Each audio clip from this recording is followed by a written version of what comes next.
Hello guys, my name is Prasad Beaven and today I will be doing a quick tutorial on how to paint wet on wet in watercolor. Wet on wet is something, it's an effect of watercolor that is very attractive, and it's something that is quite unique to watercolor. It's something that makes it stands out a lot, and it's something that beginners struggle with a lot. And so today I'll be showing you just a few tips, and I'll be painting something for you so you can watch and hopefully learn something. As I begin, I want to show you my reference. This is the photo that I took. I was painting outside in the park, and I was in nature, and you see lots of trees, so there's lots of verticals, and immediately I was attracted to the design, this shape here and this small shape here, and how they correspond. And so I was looking at the overall shapes. My paintings always begin with thinking about the overall composition, overall design. But I took it back. Well, I painted a plein air piece. I did a sketch outside, and you see some colors to kind of tell you about the mood or time of day, and so on. Yeah, so that's the sketch I did out in the park. So I'm also sharing with you my artistic process that I go through. Then I did a sketch inside, and here I'm thinking about the no-tan, the light and dark shapes, and creating a beautiful sense of balance.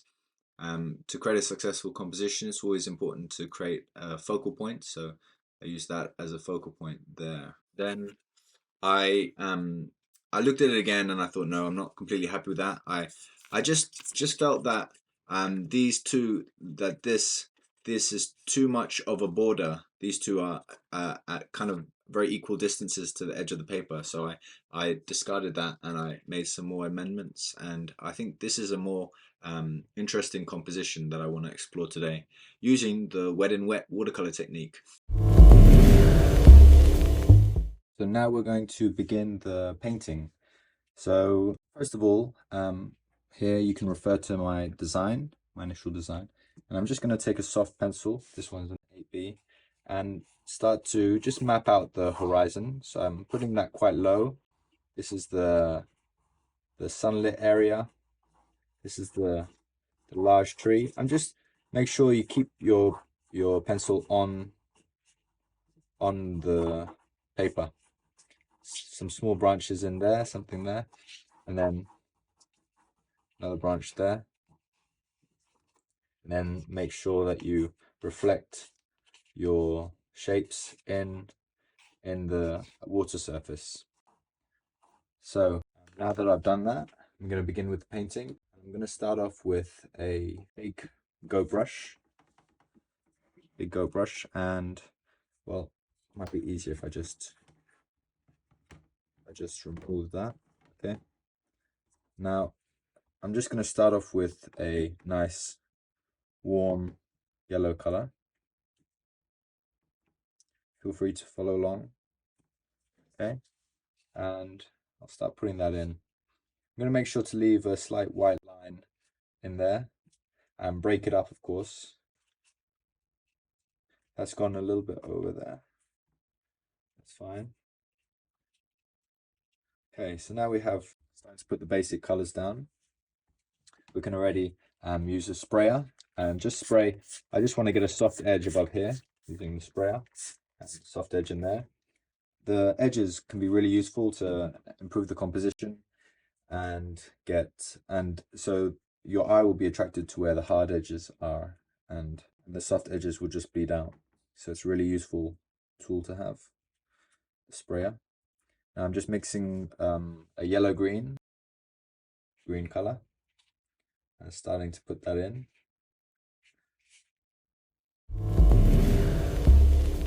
I think with these watercolor techniques, anything you do, it's important to know them, but if you don't have a composition or a design or an idea in your mind about what you want to achieve, then any of these techniques are pointless. So it's important to have this in your mind, and when you have this clear idea about what you want to achieve, it will free you up even more to be spontaneous and experiment with the watercolor. So that's why I showed you my initial plan, my initial design. In this moment, I want to tell you about a free workshop that is available if you click on the link below with Artefacto. and there is also a simplifying elements in watercolor course on Artefacto if you want to see more of my work or more of my lessons there. So let's get right to it. So let's get to the painting. I'm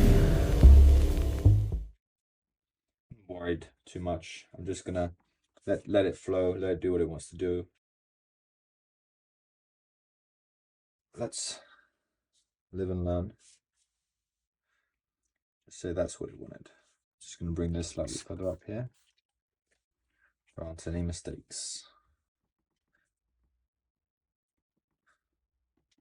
Just introduce a bit more yellow in there. And I'm actually going to take a wet brush. So it's all wet still, of course. I'm going to take a wet brush and start putting in some strokes. This is the water reflections. So it'll create beautiful bleeding effects when we add the darks, which I'm going to do now. So I'm just adding a bit of black, a bit of, well, that's lamp black, a bit of red and yellow. I want to make a nice brown color. Red, yellow, and blue are the only three colors you really need. If you add too much yellow, you'll lighten it too much. Starting to do. Okay, start with the big one there. And another one in there. And so let's continue. Just putting this along here. Break that up in places like that. Nice stroke, like so. Always refer back to the reference. And get it nice and clean. I guess the beauty of watercolor is in the clarity, or in how clean it is.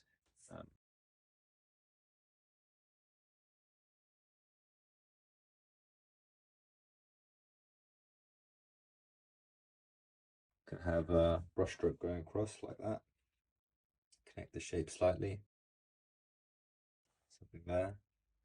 Maybe that wasn't so necessary, but anyway. Don't want to do too much. Let them reflect.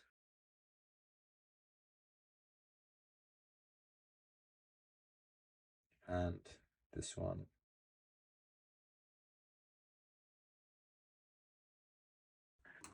Maybe it's already drying.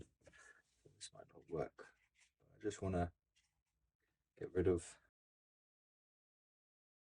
This isn't really recommendable because the beauty of the watercolors, as I just said, is in the freshness. And once you start going over areas, it's not really good. And I'm just taking a thinner brush now, and and the brush it's a bit firmer, the hairs are more dense, so it'll naturally help me achieve darkness. And I'm just suggesting the side of this tree there. And you see this branch, there's the dark shape in the light area and the light shape in the dark area. And just maybe 1 or 2 strokes in there like that. The key is to be very suggestive.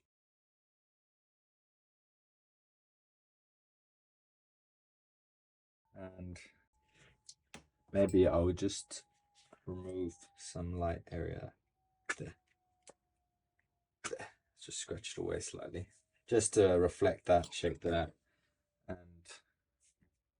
then just using some water, might just come across there and hide that area slightly so that it reflects the softness of that better. I like to leave gaps in places. We are nearly at the finish line. Just gonna take away this puddle of water here. Just gonna absorb it with a dry brush. And lastly, you can introduce some more strokes, like so. 1 or 2 dots here and there. Make it interesting.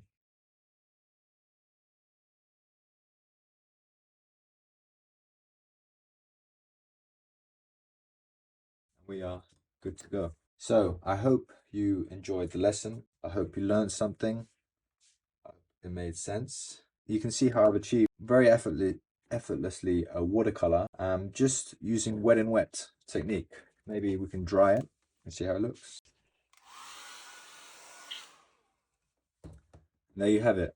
So if you'd like to see more of my videos, you can have a look through the link in the bio. There's a free workshop and there is an online course for you to look at. I hope you enjoyed the lesson. I hope you learned something and look forward to seeing you again.